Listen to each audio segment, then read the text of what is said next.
Welcome back to the channel. We are excited to have you here and hope you will consider subscribing to help us get monetized. With monetization comes more content, and we want to know what content you are interested in. Please let us know in the comments what content you would like to hear about. This video is going to do a deep dive on Princess Anne. She is the beloved Princess Royal who has selflessly served the people, executing more public events every year than any other royal family member.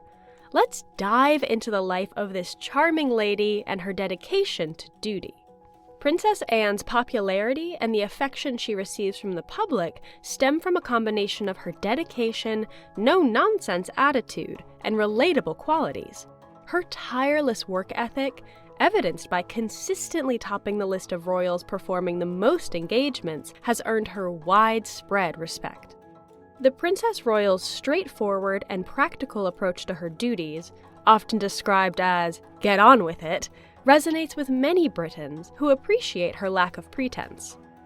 Her passion for causes such as rural affairs, sports, and equestrian activities connects her with a broad spectrum of the population.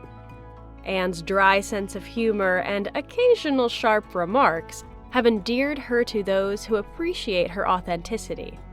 Unlike some royals, she has largely avoided controversy, maintaining a focus on her work rather than personal drama. Her long-standing commitment to charities, particularly her over 50-year involvement with Save the Children, showcases her genuine care for important causes. Additionally, her down-to-earth nature, exemplified by her decision to not give her children royal titles, has made her more relatable to the average person. These factors combine to make Princess Anne a respected and beloved figure in the royal family, admired for her substance-over-style approach to royal duties. Princess Anne, born on August 15, 1950, as the second child and only daughter of Queen Elizabeth II and Prince Philip, spent her early childhood between Buckingham Palace and other royal residences. Unlike her brothers, Anne was educated privately at Buckingham Palace until the age of 13, receiving instruction from her governess, Catherine Peebles. Her education focused on traditional subjects as well as languages, with Anne becoming fluent in French. Her independent spirit is highlighted in a story that recalls how a young Anne, when told she couldn't have a pony, quipped, "All right then, I'll have a baby elephant instead." This early display of wit and determination foreshadowed her later reputation as the hardest-working royal. Despite her privileged upbringing, Anne was known for her down-to-earth attitude and practical approach to life, traits that were evident even in her childhood years. Princess Anne's teenage years marked a significant transition in her life, both personally and publicly. At the age of 13, she began attending Benenden School, a prestigious all-girls boarding school in Kent, becoming the first British princess to be educated outside the palace. During her time at Benenden, Anne excelled in sports, particularly equestrianism, which would become a lifelong passion. She also developed a reputation for her straightforward and sometimes brusque manner, earning her the nickname Princess Sourpuss in the media. Despite the public scrutiny, Anne remained focused on her interests and duties. In 1968, at the age of 18, she made her first solo public engagement, opening an educational and training center in Shropshire. This period also saw Anne's first public romance with Andrew Parker Bowles, though their relationship was short-lived. Throughout her teens, Anne increasingly took on more royal responsibilities, setting the stage for her future role as one of the most active members of the royal family. Princess Anne's romantic life before marriage was relatively private compared to her brothers, but it still attracted considerable public interest.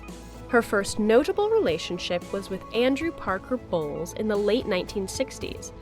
This romance caused quite a stir, as Parker Bowles was Catholic and therefore considered an unsuitable match for a royal at the time. The relationship eventually ended, with Parker Bowles later marrying Camilla Shand, who would go on to become Queen Consort to King Charles III. In the early 1970s, Anne was linked to several other suitors, including Olympic equestrian Richard Meade and Gerald Ward, a friend of Prince Charles. However, it was her relationship with Captain Mark Phillips that captured the public's attention. The two met through their shared passion for equestrianism, both being accomplished riders. Their relationship blossomed quickly, and they announced their engagement in May 1973.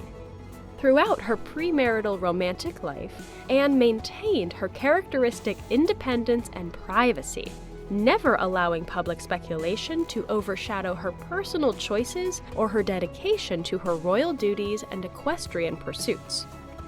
Princess Anne's wedding to Captain Mark Phillips took place on November 14, 1973 at Westminster Abbey. The event was a grand affair, broadcast globally and watched by an estimated 500 million viewers. Anne, breaking with tradition, chose a Tudor-style wedding dress designed by Maureen Baker, rather than opting for a more conventional ball gown style. The ceremony was attended by royalty and dignitaries from around the world, and despite Anne's usual dislike of public attention, the day was marked by the couple's evident happiness. Following their honeymoon aboard the royal yacht Britannia, the newlyweds settled into married life at Gatcombe Park in Gloucestershire, a wedding gift from Queen Elizabeth II. The couple's family life was characterized by a balance between royal duties and their shared passion for equestrianism. They welcomed two children, Peter Phillips, born in 1977, and Zara Phillips, now Tyndall, born in 1981. Anne made the unprecedented decision to not give her children royal titles, aiming to provide them with more normal upbringings. Both Anne and Mark continued their equestrian careers, with Anne competing in the 1976 Montreal Olympics and Mark winning an Olympic gold medal in 1972. On March 20, 1974, Princess Anne was a target of a dramatic kidnapping attempt that shocked the nation, as she and her first husband, Captain Mark Phillips, were returning to Buckingham Palace from a charity event. Their car was forced to stop on the Mall by a Ford Escort driven by Ian Ball, a 26-year-old man with mental health issues. Ball, armed with 2 handguns, shot and wounded several people who tried to intervene, including Anne's personal police officer, her chauffeur, and a nearby journalist.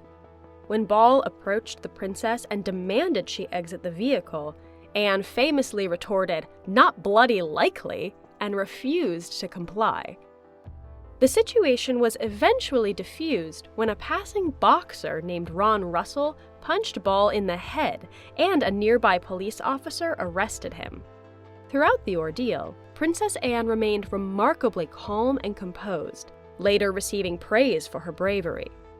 The incident led to increased security measures for the royal family and highlighted Princess Anne's resilience and quick thinking under extreme pressure. Check out this clip where Anne recounts the event.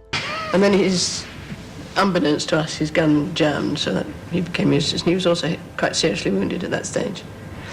And then the chauffeur tried to get out, and he got shot. But my problem is, and I'm not sure quite which order all these things happened, but the chauffeur, when he went to get out of the car, he was shot.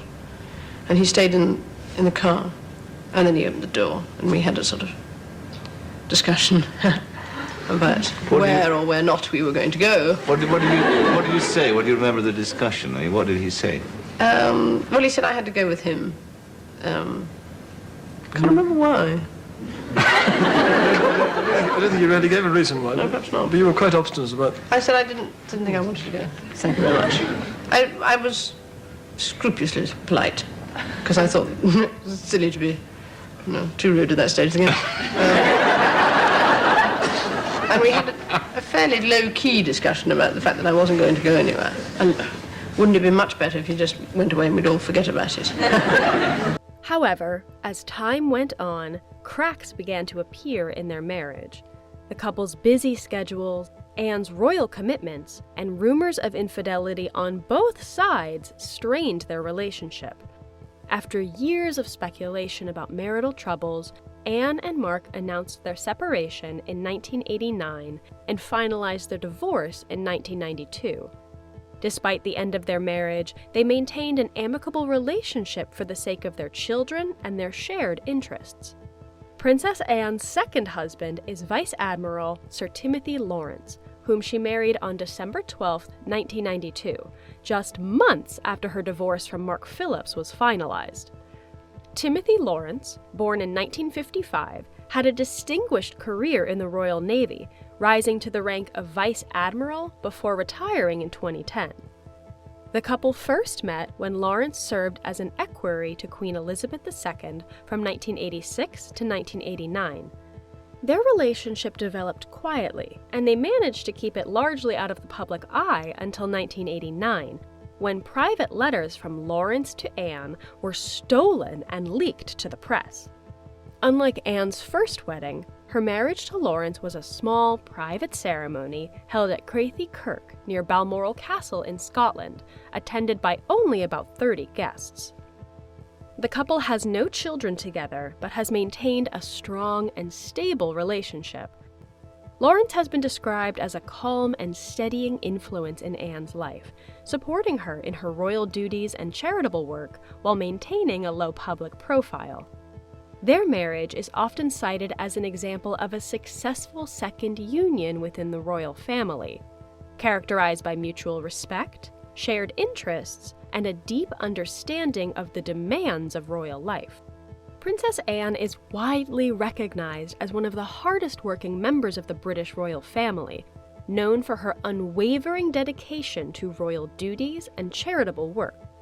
She is associated with over 300 charities, organizations, and military regiments, demonstrating her extensive commitment to public service.